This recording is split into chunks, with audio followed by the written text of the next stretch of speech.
Hello बच्चों, how are you. Welcome है आप सभी का रश्मि मैम की क्लास में। आज की जो हमारी क्लास है वो कौन सी है? Class 8 NCERT chapter 1 rational number exercise 1.2। Last class हमने 1.1 की थी। आज का जो हमारा क्लास है वो 1.2 का है। 1.2 के हमें क्या सब पढ़ना है वो देखते हैं। Rational number between two rational numbers.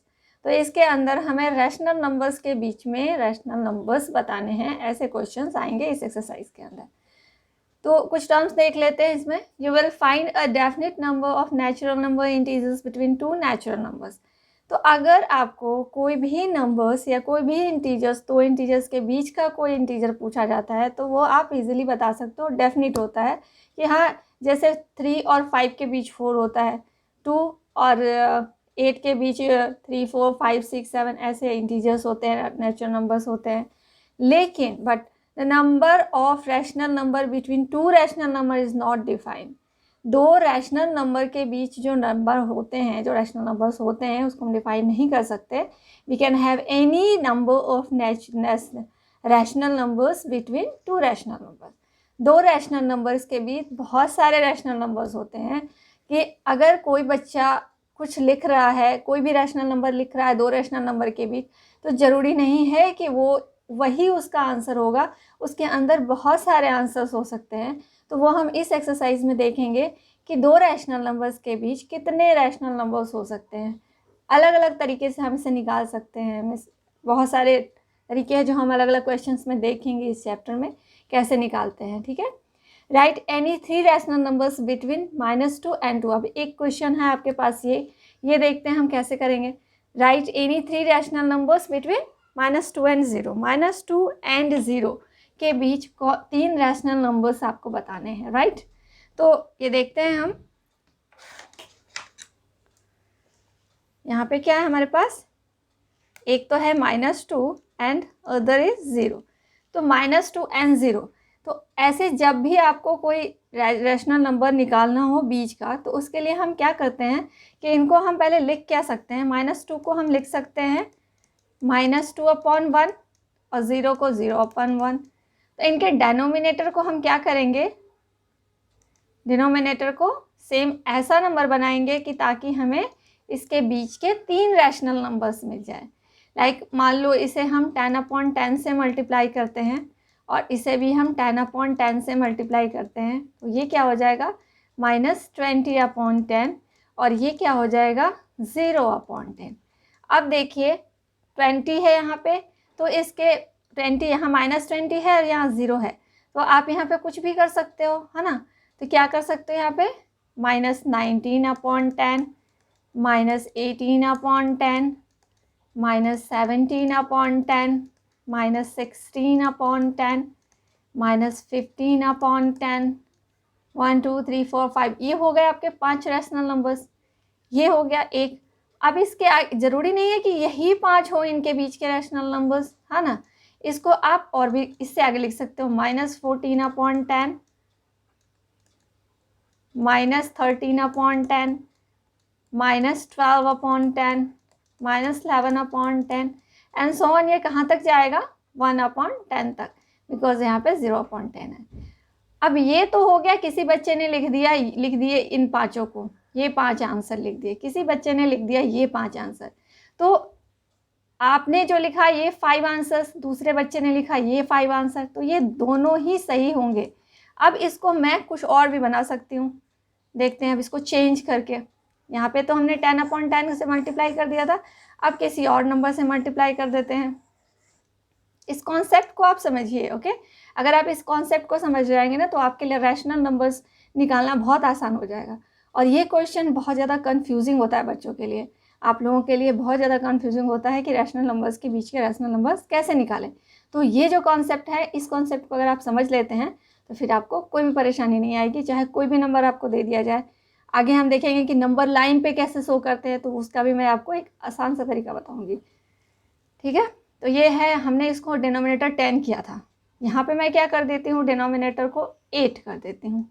8 के लिए क्या करेंगे, 4 से मल्टीप्लाई करेंगे, 4/4, 4/4, -8/4 हो गया। ये क्या हो गया 0/4। तो हम यहाँ क्या लिख सकते हैं, अब देखो यहाँ -8 है और 0 है, तो -8 के बाद और 0 से पहले डिनोमिनेटर तो हमारा सेम है, इसलिए डिनोमिनेटर को चेंज नहीं करना, हमें क्या करना है, सिर्फ न्यूमरेटर को देखना है। न्यूमरेटर क्या है, यहाँ -8 है और यहाँ 0 है, तो हम कर सकते हैं -7/4, -6/4, -5/4, -3/4, 4/4, -3/4, -2/4, -1/4, यहाँ तक के जो सारे नंबर्स होंगे वो क्या हो जाएंगे, इनके बीच के रैशनल नंबर्स हो जाएंगे, -2 और 0 के बीच। ये एक तरीका किया हमने, ऐसे किया। अब कुछ बच्चे क्या करेंगे, डिनोमिनेटर को कुछ और बनाने की कोशिश करेंगे, लाइक इसको 5 बना लेते हैं, लाइक इसको 6 बना लेते हैं, डिनोमिनेटर को 7 बना लेते हैं। तो हम कुछ भी बना सकते हैं डिनोमिनेटर को, और लेकिन अगर हमने 4 का निकाला है तो हमें ध्यान रखना है कि जो दोनों के डिनोमिनेटर सेम होने चाहिए, दोनों के डिनोमिनेटर को हमें सेम करना है। तो सेम करने के लिए कोई भी नंबर से मल्टीप्लाई करेंगे, ऊपर और नीचे दोनों करेंगे, दोनों के डिनोमिनेटर को सेम करेंगे। उसके बाद जो हमें रैशनल नंबर्स मिलते हैं, उस रैशनल नंबर में हमें सिर्फ न्यूमरेटर को देखना है, क्योंकि डिनोमिनेटर ऑलरेडी सेम है डिनोमिनेटर ऑलरेडी सेम है, तो डिनोमिनेटर को कुछ भी नहीं करना, हमें सिर्फ न्यूमरेटर को देख करके इन दोनों के बीच के इस नंबर को छोड़ देना है, इसके बाद और इस नंबर से पहले इनके बीच जो भी नंबर्स आएंगे वो रैशनल नंबर्स हो गए। तो आई होप आप लोगों को ये कॉन्सेप्ट समझ में आ गया होगा। चलिए देखते हैं नेक्स्ट क्वेश्चन आगे क्या है। चलिए इसका देखते हैं हम first question, NCERT rational number exercise 1.2 class 8 के लिए। इसका फर्स्ट क्वेश्चन देखते हैं, represent these numbers on the number line. अब देखिए यहाँ पे आ गया नंबर लाइन पे आपको इसे शो करना है। अब इसका भी मैं आपको एक अच्छा तरीका बताऊंगी जो आप कभी भूलोगे नहीं। नंबर लाइन पे हम किसी नंबर को, किसी रैशनल नंबर को कैसे शो करें, तो फर्स्ट पहला हमें क्या देखना है कि क्या क्वेश्चन दिया हुआ है। देखो 7/4 दिया है, इट मीन्स ये क्या है, पॉजिटिव रैशनल नंबर।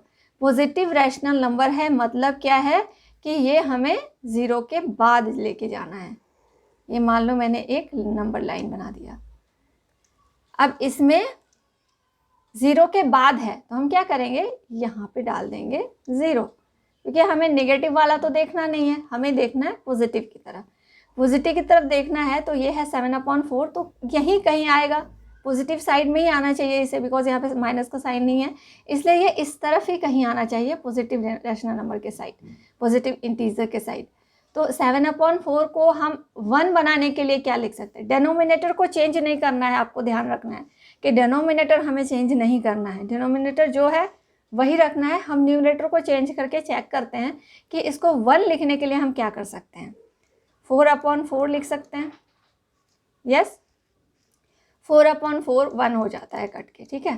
तो ये 4/4 हम 1 के लिए लिख सकते हैं। अब यहाँ क्या करेंगे, हम इक्वल डिस्टेंस पे 1/4, 2/4, 3/4, 4/4, 5/4, 6/4, 7/4, 8/4।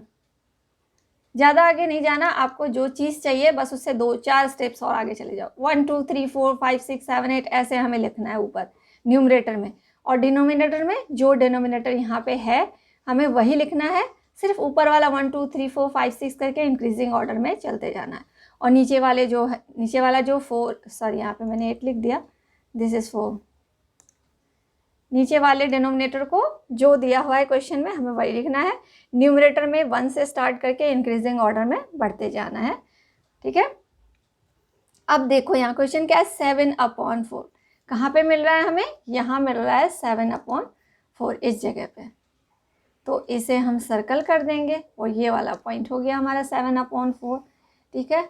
अब देखो यहाँ पे 4/4 ये वाला पॉइंट हो गया 0, ये वाला पॉइंट हो गया 1, और 8/4 कट के 2 हो जाएगा, तो यहाँ हो गया 2, 0 1 2 ऐसे इंक्रीज होता जाएगा, और इनके बीच के रैशनल नंबर्स भी हमें मिल गए इस ऑर्डर में। तो समझ में आया ना आपको ये कॉन्सेप्ट कैसे किया, कितना इजी है ये।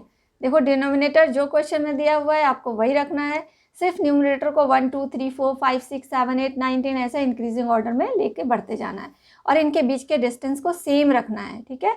और जहाँ भी दोनों कट के 1 हो रहे हो वहाँ पे ऊपर 1 लिख दो, जहाँ भी डिनोमिनेटर से न्यूमरेटर कट के 2 बन रहा हो वहाँ पे ऊपर 2 लिख दो। सॉल्व हो गया हमारा। चलिए देखते हैं अब नेक्स्ट क्वेश्चन।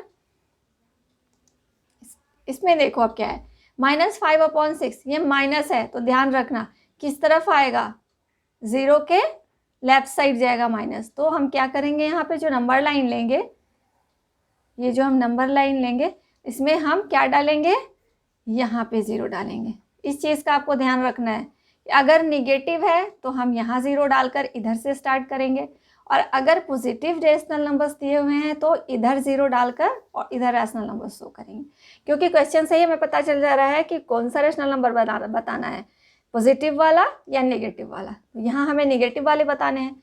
तो अब देखो यहाँ पे क्या करते हैं, हमने 0 डाल दिया, आपको बताया मैंने कि जो डिनोमिनेटर है उसे हमें चेंज नहीं करना है। तो इधर क्या आता है, -1 -2 -3 -4 -5 ऐसे जाते हैं हम। तो यहाँ पे क्या करेंगे हम, -1 सेम डिस्टेंस, -1/6 है डिनोमिनेटर, ध्यान रखना है डिनोमिनेटर 6 है तो 6 ही करेंगे, -2/6 -3/6 -4/6 -5/6 -6/6 -7/6। अब आपको ये स्केल से भी एक्यूरेट नापने की ज़रूरत नहीं है, आप इसको अपने थोड़ा सा आपका खुद का भी आइडिया हो गया होगा कि कितने डिस्टेंस पे होना चाहिए, और अगर नाप सकते हो तो आप स्केल से भी मेज़र करके डाल सकते हो, क्योंकि एग्ज़ाम में आपके पास इतना टाइम नहीं होता कि आप ये मेज़र करके डालते रहो, तो थोड़ा सा अप्रॉक्स अंदाज़ा लगा सकते हो। -8/6 -9/6। अब देखो हमें क्या चाहिए था, -5/6, तो -5/6 से मैं 4 आगे निकल गई, इतना आगे निकलने की ज़रूरत नहीं थी। अब देखो यहाँ पे क्या हो रहा है, -6/6 क्या बन रहा है, -1, तो यहाँ पे हम लिख देते हैं ऊपर -1, ओके। ये है 0 और इधर हो रहा है -1, तो चाहो तो आप -2 तक जा सकते हो, -10/6 -11/6 -12/6। तो हमें 12 के पास क्या क्या मिल गया, -2, 6 2 ज़ा 12, तो यहाँ मिल गया -2। आपका जो टर्म है जो आपको चाहिए था, जो रैशनल नंबर आपको चाहिए था वो कहाँ पर है, हेयर, -5/6। तो इसे हम सर्कल कर देंगे और इसे भी सर्कल कर देंगे, ये हमारा हो गया -5/6 आंसर। आप इसे एरो दे के ऊपर भी लिख सकते हो 7/4। क्लियर। तो ये चीज़ तो आपको अच्छे से समझ में आ गई होगी। अब आई थिंक आपको इसमें कोई कंफ्यूजन या कोई डाउट आगे नहीं होगा। ऐसा कोई भी क्वेश्चन आएगा तो आप इसको इजीली सॉल्व कर सकते हो, है ना बच्चों। तो चलिए यहाँ तक तो हमारा कॉन्सेप्ट क्लियर हो गया, रैशनल नंबर्स को हम नंबर लाइन पे कैसे शो करेंगे। अब आगे देखेंगे आगे कैसे कैसे क्वेश्चंस आते हैं, इसके अकॉर्डिंग हम मिलते हैं नेक्स्ट वीडियो में नेक्स्ट क्वेश्चंस के साथ। तब तक के लिए tata bye bye, see you, take care.